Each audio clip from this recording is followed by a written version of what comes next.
MSNBC. You can watch communist, Marxist MSNBC all day long. You will not hear this issue. And then the guy in the hoodie. Right there. Let's try it this way. Right there on my phone. MSNBC. There's LGBTQ in breaking news right now on MSNBC. I don't know what that is. Like, you guys are so easy to fact check.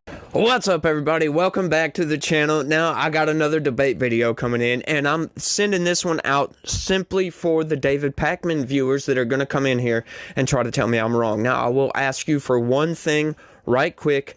Pay attention to what is going on here, because I'm going to tell you exactly what David Pakman is doing to you. I know I continually have to debunk David Pakman, but please just sit back, pay attention, listen to what is going on, because this is exactly what this guy does. Okay, so now we're going to get into a Piers Morgan debate where Piers Morgan actually brings the facts, and you can see how David Pakman just tries to get away from the fact that he's wrong. He's just outright wrong. He's lying. He knows he's lying, and they prove it outright. Check this out, y'all. You were very clear to me when we spoke before the election that this whole issue of transgenders in sport and so on was completely irrelevant and nobody cared. Let me remind you.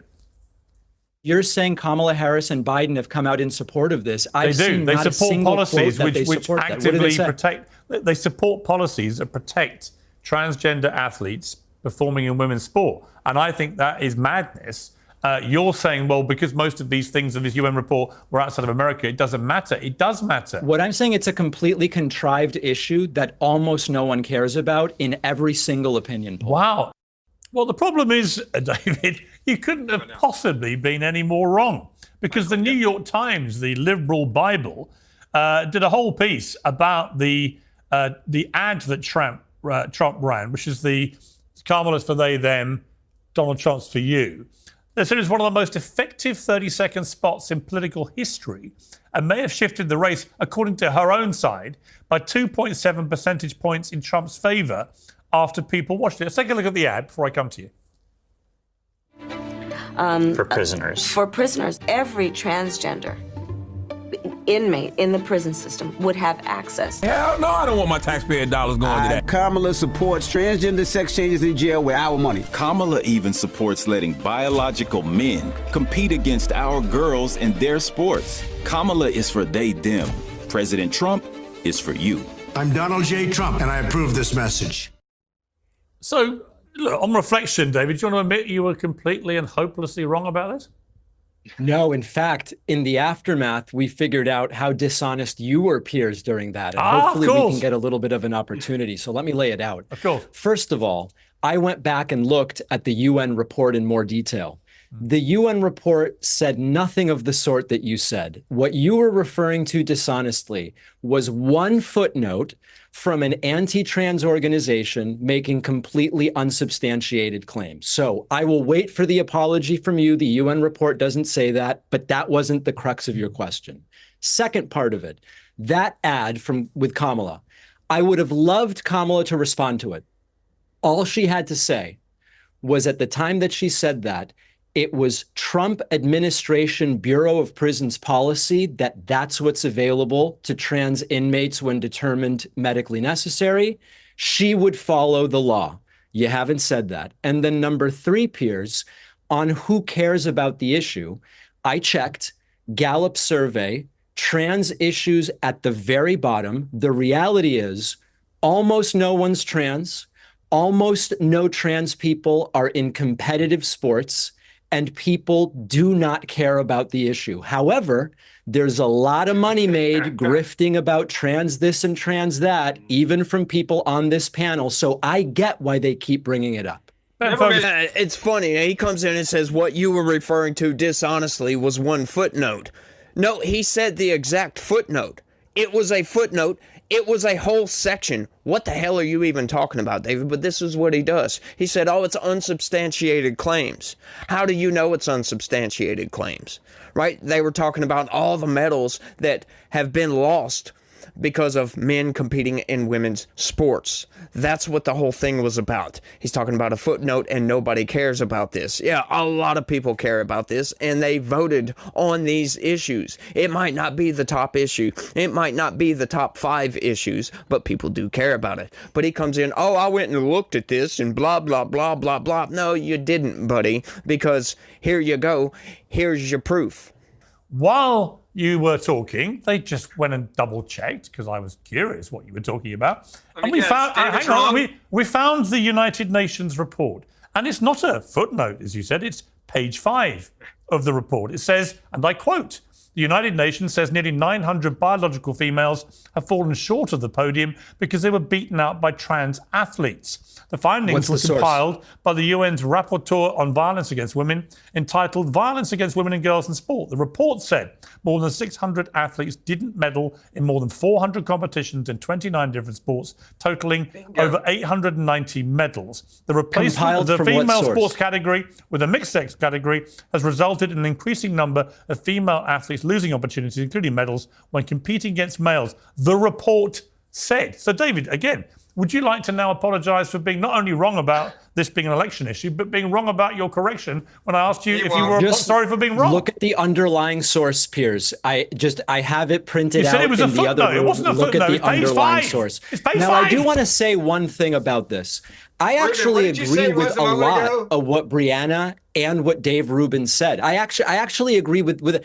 I am not the savior here to do X, Y, or Z for trans people. What I'm saying is I don't actually think I even need to play that role. I don't think this is the issue that maybe you think I believe it to be. So I agree with a lot of what Dave Rubin and Brianna said there.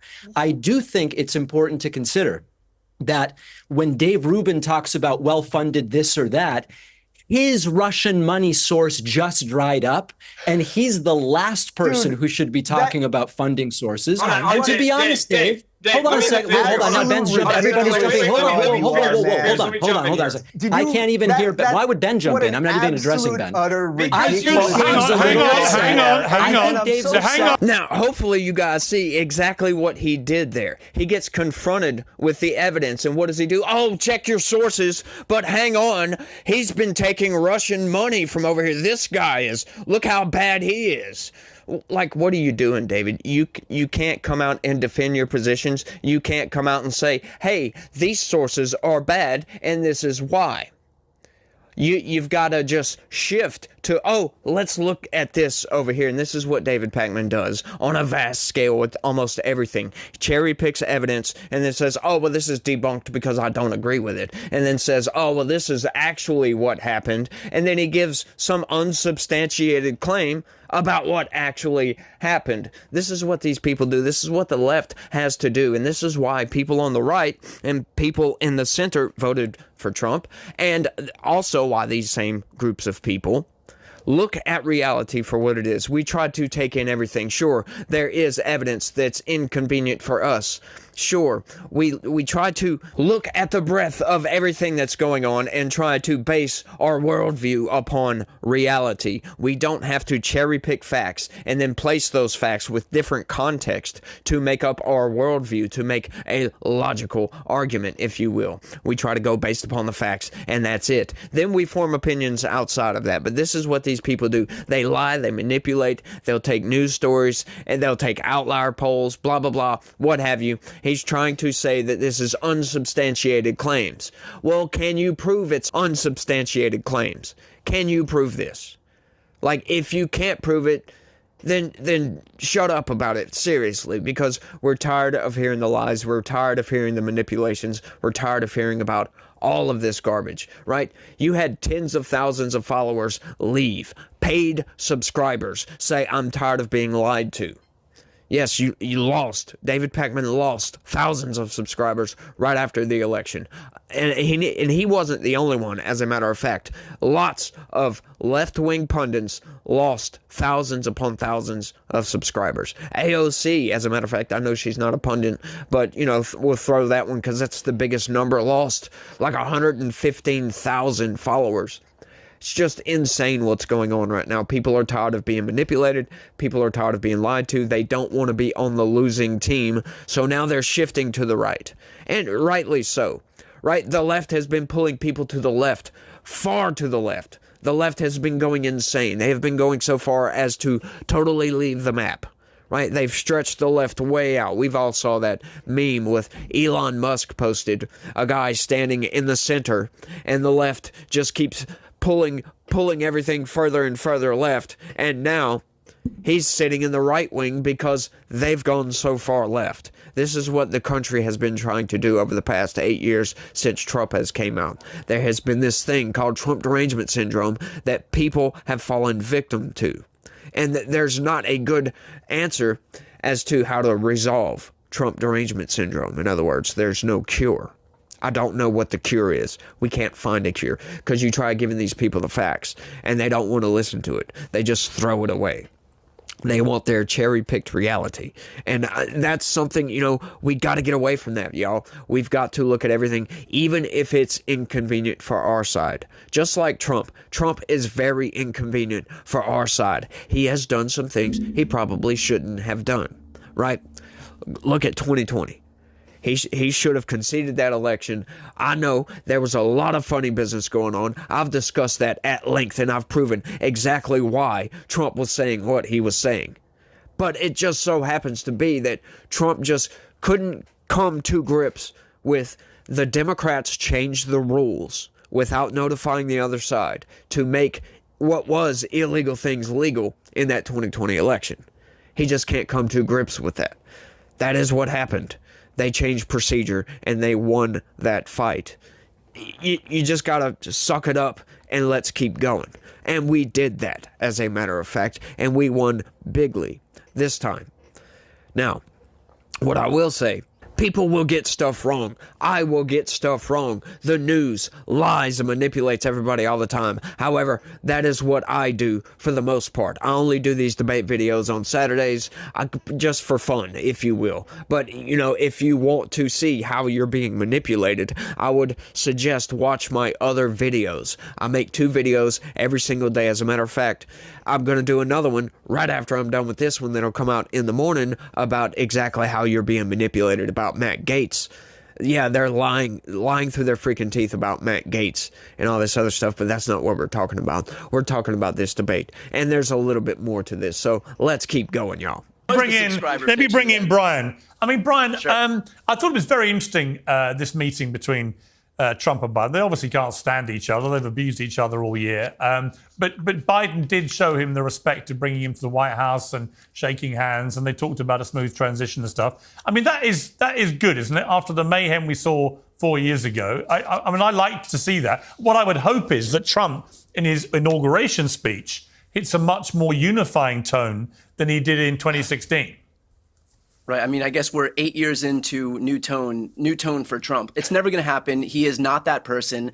Biden afforded him every ounce of respect that he couldn't be bothered to show, and that he couldn't be bothered to show Joe Biden or any Democrat over the last 4 years, while he lied about some big lie, and all of these right-wing mouthpieces perpetuated this lie with zero evidence, and then they all just claimed that because Donald Trump was too small to admit that he lost, they all claimed that there must be some fraud, which magically disappeared as soon as 2024 rolled around. All right, so there was mass cheating that the Democrats figured out how to do when they didn't control government. But then when Democrats do control government, we just forgot to cheat this time around? The fact is that there is no acknowledgement from the right that for the last 4 years, these Republican officials that are listening to Donald Trump, these Republican mouthpieces like the ones on this panel, all lied because it served their political interests, but now they won't acknowledge that he was lying once it doesn't serve their political interests anymore. All right, Ben, you've got your hand up. Okay, so he says that Joe Biden showed him the respect. What respect? You mean like raiding his house for no apparent reason because he took presidential records home? Having the FBI show up with orders to kill because that's standard, right? That's standard when they do that. Yeah, having the FBI show up to a former president's house when he took presidential records home. And then creating these placeholders. Oh, this is secure classified documents or whatever, placing them all on the ground as if Donald Trump just had classified documents strewn all over the place, took a picture of that, and leaked that to the corporate press. Why would they do this? Oh, to make Donald Trump look like he stole classified records from the government. You mean that kind of respect? You mean tossing him through the ringer, just dragging him over the coals for this past 3.5 years of all these indictments, of all this garbage, all the smears, all the threats to democracy, and all this other stuff. He's a Nazi, he's Hitler, and everything. You mean that kind of respect? Like, this is rich coming from these people. I wouldn't show these people respect either. Hell no. No, screw that. That's just garbage, man. What do you expect from Trump? I mean, seriously on this. Sure, we just discussed the 2020 election a little bit, but I'll go deeper into that. I consider it to be cheating. However, it's legal. It's legal. You can do that. Why? Because they changed the rules and changed the laws to make it legal just before the election so they could get away with activists going to Democrat residences to get Democrats to vote by mail. That's where your 7-8 million votes went to. They didn't do that this time because there was no pandemic. The 2020 election was an outlier, and Democrats just had a better ground game. They didn't have that ground game this time for some reason. We don't know why. All right? Now, I understand there was a lot of support shift. That plays a very big part into it, giving Trump about the same numbers as he had in 2020. A major support shift. We won all the way across the board, right? Democrats won all the way across the board just about in 2020. Yeah, they had everything. So now we're shifting back the other direction. And hey, this is a good thing. This is what the country does. We're constantly going back and forth. But to say that Joe Biden has shown Donald Trump respect is an outright lie. I think Joe Biden, before he goes out of office, I think he should pardon Trump for the ridiculous Stormy Daniels case. I honestly do. Wait, can I ask a question here? Yeah. Can I ask a question here? Yes. Ben, do you think that Donald Trump should go through with his sentencing then, because everybody should be held accountable for their crimes? I don't know. I think the whole thing was a farce. I think the do you think that the whole Donald Stormy Trump Daniels case, I think Joe Biden should pardon him and end the whole thing now. Do you think that Donald Trump should be allowed to be continued being prosecuted for in the Washington, D.C. case, or the classified documents case, or the Georgia RICO prosecution, since everybody has to be held accountable for their crimes? No, because I think it's very clear that it says you cannot go after a sitting president, and I think we all know his law there, and every time That's not what I asked you. I just answered the question. I just said no. The first thing came out of my mouth was the word no, and then I explained why. You need to listen. So you said everybody should be held accountable for their crimes, but not Trump. The American people just held Donald Trump accountable, and they said they thought it was crap, and they reelected him. That's not how it works. I'm asking you. Yes, it is. You said that everybody should be held accountable for their crimes. And that is exactly why they have said we're going to wind it all down. Okay, That's exactly why. All right, listen, Dave Rubin has to leave. See, this is something I can't stand about some of these right-wing pundits. They don't come out and speak the truth. Yes, you want to hold Donald Trump to account with the hush money case? Sure. Charge him with that misdemeanor, and that's it. You can't say there's an underlying crime and it's 3 different choices. Right, first off, with that, there's due process violations there because they didn't notify Donald Trump of the underlying crime because they couldn't charge him with that underlying crime. So therefore, if he wasn't charged with that underlying crime, they can't elevate a misdemeanor charge to a felony upon just whatever they make up, they say. He has to be charged and convicted of that underlying crime to elevate this, right? It was in furtherance of another crime. And it was a multiple choice? Come on, that whole thing was an absolute farce. Really, giving the jury instructions, you have a choice of 3 different charges, 2 of them federal charges that, as a matter of fact, they're not charging him with. Nobody in the country is charging him with. But you don't even have to agree upon which one of those 3 crimes was the underlying crime to elevate a misdemeanor to a felony. That's why Everybody thinks this case is bogus. You want to charge Donald Trump with the misdemeanor falsifying business records? Go right ahead. He absolutely did that, okay? We'll say that. He should have wrote on his little piece of paper that he's paying off Michael Cohen for paying off Stormy Daniels. So what? Give him a fine, whatever. Now, as far as all the other cases, I would love to see that Georgia case go to trial as far as Trump, because I would love to see Fani Willis laughed right out of court when the judge looks at this and says, there's nothing here. Trump can't put together slates of electors. They were put together by the state. The state of Georgia did that, not Donald Trump, not Donald Trump's campaign. That's not how slates of electors work. Everybody knows this. It's just outright garbage. But I would love to see that in a court of law. I really would. As far as all the other ones, yeah, you know why Jack Smith is just suddenly giving up and going away. No, of course, if they really thought Donald Trump was guilty of this, they would just keep all this off to the side. The special counsel's office is independent, and they have every right to hold on to these cases until Donald Trump leaves office, and then they can just fire them right back up. But what are they doing? They're not doing that, are they? No, they're just throwing these cases away and saying, screw it. We're not charging Donald Trump anymore because they know that they're wrong, especially with that documents case, which was dismissed. I know you might think, oh, well, that was a Trump appointee. Who cares? Who cares about that? Who got appointed doesn't matter.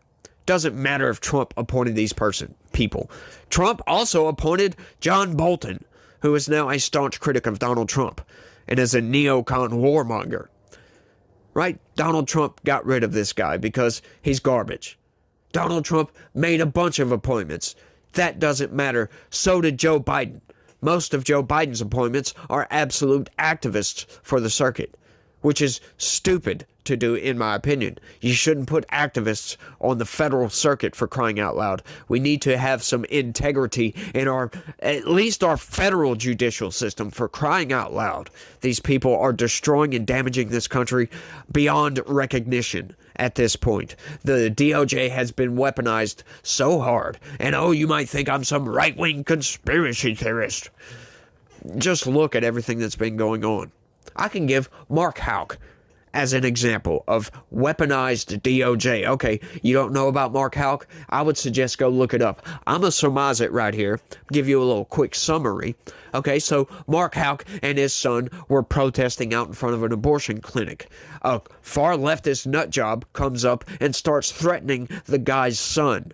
He gets in front of him to protect him and pushes the guy away. Get away from me. The guy files charges. The local DA decided not to charge Mark Houck, and everything was rosy, just fine, until about a year later, the FBI shows up to this guy's house early in the morning, still dark time, with guns out, and carries this guy, arrests him, drags him out of his house at 6 o'clock in the freaking morning over this, and charges him. Like, are you freaking kidding me? This is absurd. The Soros-backed local DA said there's nothing here. But the DOJ goes after this guy because, oh, he's right-wing. Yes, and there are many, many, many, many cases like this. Just look, if I have still any David Pakman viewers on this video, listen. In the United States right now, currently, we have political prisoners.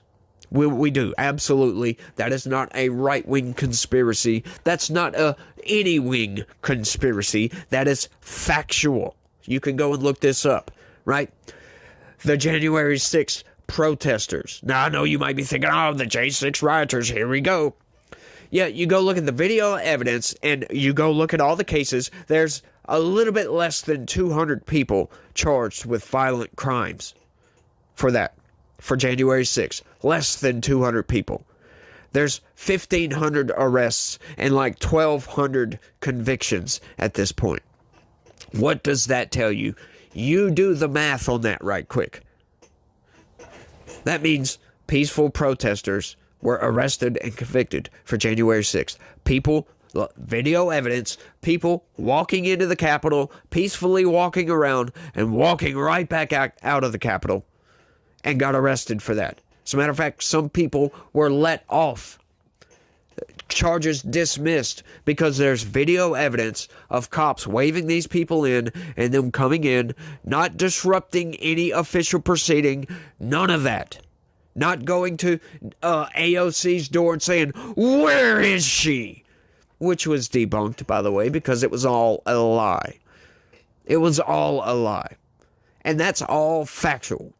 And we can get into Nancy Pelosi and Muriel Bowser denying National Guard for January 6th. Why would they do that? Oh, for optics reasons. Then you got testimony from the chief of police, the Capitol Police chief, saying he's screaming and crying for help.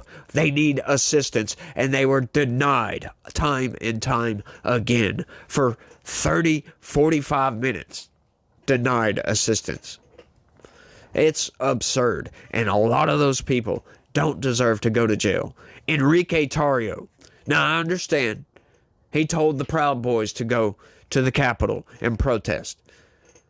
But he wasn't even there. And he got 22 years. 22 years. He wasn't even in Washington, D.C. If that's not a weaponized Department of Justice, I don't know what is, y'all. I really don't know what is. But look, if you guys are interested in knowing exactly how you're being manipulated by the corporate press and by people like David Pakman, subscribe to this channel, y'all. And if I could get y'all, smash that like button for me. If you don't mind, I would greatly appreciate that. But I think this video has come to its natural conclusion, y'all. I think I've made my point quite clear, and I think y'all get it. But I want y'all to let me know what y'all think about all this down in the comments section. Do you agree with David Pakman on this? Do you agree that the January 6th political prisoners aren't political prisoners, that they shouldn't have went and peacefully protested at the Capitol? Because you can't argue otherwise on that. Now, the violent people, I will say right quick, yeah, the people that were violent deserve jail. Absolutely. Absolutely. They deserve whatever they got. Certainly. But y'all let me know what y'all think. That's all I got for this one. I want to thank everybody for watching. And y'all try to have a good day. Stay legitical. Peace.